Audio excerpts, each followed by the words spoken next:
ये कहा है कि हर साल हम एक एक प्रधानमंत्री रिपीट करेंगे। ये देश में स्थिर सरकार ने कितने सारे फायदे किए हैं देश की जनता जानती है। 30 साल तक अस्थिर सरकारों का दर्द देश ने भी झेला है, देश के युवाओं ने झेला है। 1.5 पीढ़ी पूरी निकल गई अस्थिर सरकारों में, देश कहां से कहां पहुंच गया।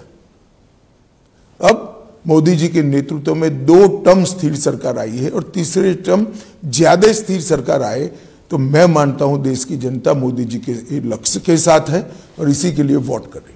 आप केजरीवाल जी को जो इंटरिम बेल मिला है, आप इस सुप्रीम कोर्ट के फैसले को कैसे देखते हैं? देखिए, सुप्रीम कोर्ट के फैसले पर मैं कोई टिप्पणी करना नहीं चाहता, परंतु सुप्रीम कोर्ट के फैसले को जिस तरह से आम आदमी पार्टी, कुछ मीडिया के ग्रुप्स और ज्यादातर जर्नलिस्ट इसको केजरीवाल की विजय मानकर चल रहे हैं, मैं थोड़ी इसकी स्पष्टता करना चाहता हूं। इनकी प्ली सुप्रीम कोर्ट के सामने क्या थी? इनकी प्ली थी कि मेरी अरेस्ट ही गैरकानूनी है, मेरी अरेस्ट को रद्द कर दीजिए, मतलब मुझे यहां से बरी कर दीजिए। सुप्रीम कोर्ट ने नहीं माना। फिर प्ली को मॉडिफाई किया कि ठीक है, चलो भाई अरेस्ट रद्द करना छोड़ दीजिए, मुझे बेल दे दीजिए। सुप्रीम कोर्ट ने नहीं माना।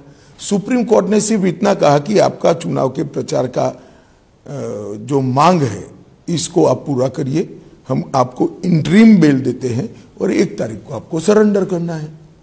वहां तक न सरकार में कोई काम करना है, न ऑफिस जाना है। अब इसको ये बड़ा विजय और क्लीन चिट मान रहे। क्लीन चिट नहीं है, चार्जशीट पड़ा है अभी कोर्ट के सामने। अगर उनको इतना विश्वास था तो सेशन कोर्ट में क्रॉसिंग डालते कि मेरे खिलाफ चार्ज ही गलत है। वो तो अपने रोड शो वगैरह में कह रहे हैं कि आप मुझे वोट दे दीजिए, मुझे फिर जेल में कोई नहीं भेजेगा। देखिए, अब ये तो सुप्रीम कोर्ट के जज साहब जिन्होंने इनको इंटरिम बिल दिया है उनको सूचना है, इसके बड़ा इनका कंटेम और कोई हो नहीं सकता। क्या सुप्रीम कोर्ट देश का विजय पराजय के आधार पर गुनाह का निर्णय करेगा? मैं नहीं कह रहा है, केजरीवाल जी कह रहे हैं, मैं तो सुना भी नहीं, आपने कहा, मैंने अखबार में पढ़ा है। परंतु अगर ये उन्होंने कहा है तो देश की सुप्रीम कोर्ट के फंक्शनिंग पर उनका बहुत गलत टिप्पणी है। क्या उनके बाहर आने से और उनकी जो ये टीका टिप्पणी से इंडिया अलायंस को फायदा हुआ है आपके नजरिए से? देखिए, मैं ऐसा मानता हूं एक मतदाता के नाते कि जहां जहां वो जाएंगे शराब घोटाला याद आएगा। अब फायदा हो गया, नुकसान आप तय कर लीजिए। पंजाब में, हाँ, प्रचार में जहां जहां जाएंगे शराब घोटाला ही लोगों को दिखाई देगा। कई लोगों को तो बड़ी बोतल दिखाई पड़ेगी। मैं उड़ीसा की तरफ मुड़ती हूँ। प्रधानमंत्री ने नवीन बाबू के खिलाफ एक बहुत ही स्ट्रॉन्ग स्टेटमेंट किया था और नवीन बाबू ने भी फिर एक वीडियो बनाया।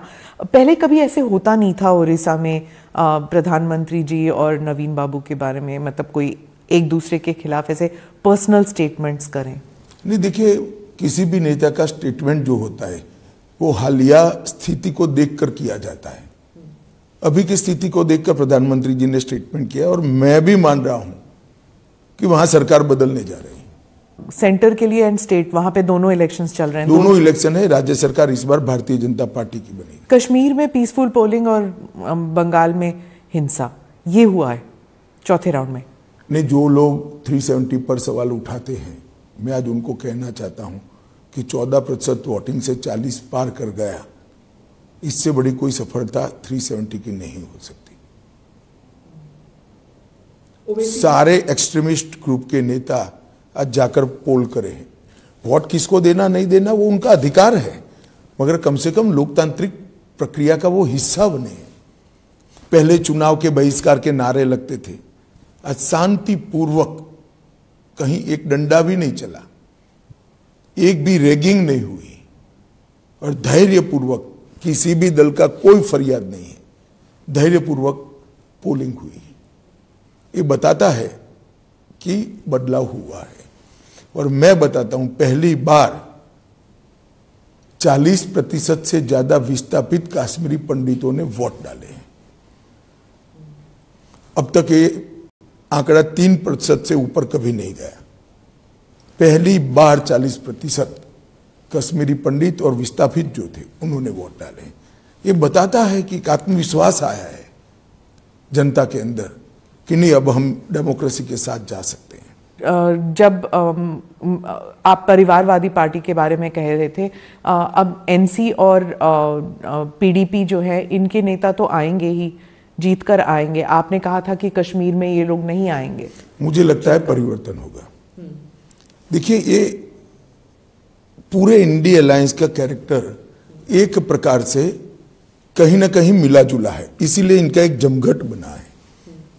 सारी पार्टियां परिवारवादी हैं, सारी पार्टियां कहती हैं हम 370 वापस लाएंगे, सारी पार्टियां कहती हैं कि हम ट्रिपल तलाक चाहते हैं, सारी पार्टियां कहती हैं कि हम यूसीसी का विरोध करेंगे, सारी पार्टियां सीए का विरोध करती हैं, और सारी पार्टियां भ्रष्टाचार में आकंठ डूबी हुई हैं। तो इंडिया अलायंस का एक कल्चर कॉमन है। ये सारी चीजें ब्रैकेट के बाहर और ब्रैकेट में सारी पार्टियां हैं।